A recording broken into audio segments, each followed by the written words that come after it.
सगळ्यात पहिलं जे क्रिस्टल्स लागतं ते तुमचे निगेटिव्हिटी रिमूव्हलसाठी असतं. ओके. ठीक आहे. जे आपण मी आता हातात घातलेला आहे कारण हं, माझा उजवा हात जो आहे तो कार्यरत आहे किंवा डॉर्मंट आहे. हं, तर मग ह्या हातातच का घातलं? आता काही जणांचा डावा हात असतो. काही हां, जण म्हणतात, की याच हातात का त्याच हातात का? असं काहीच नाहीये. तुम्ही हं. कोणत्याही हातात घालू शकता. ओके. त्या काही ठिकाणी तुम्ही तुमचं इंट्युशन वापरायचंय, काही ठिकाणी लॉजिक वापरायचंय. बरं. ठीक आहे. आम्ही सजेस्ट करताना म्हणतो, की तुमचा उजवा हात जर कार्यरत असेल तर उजव्या हातात घाला.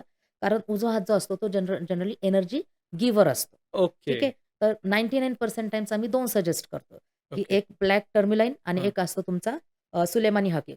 तर ओके. ब्लॅक टर्मलाईन तो निगेटिव्हिटी तुमची ॲब्सॉर्ब करतो. हां, जर तुम्ही बघितलं तर ब्लॅक कलरचे कपडे हं, काही सेलिब्रिटीज वगैरे घालतात. तुम्ही पण कधी ऑब्झर्व्ह करा, की ब्लॅक कलरचे जर कपडे घातले, हं. तर तुम्ही त्या दिवशी थोडंसं तुम्हाला अँक्झायटी येईल. मग तुम्हाला बरं. का? कारण ते ब्लॅक कलरचे कपडे ते सगळं निगेटिव्हिटी ॲब्सॉर्ब करतं किंवा जे काही ओके. निगेटिव्ह शक्ती आहेत ना, हं. या पूर्ण युनिव्हर्समध्ये निगेटिव्ह आणि पॉझिटिव्ह दोन्ही हं. शक्ती आहेत.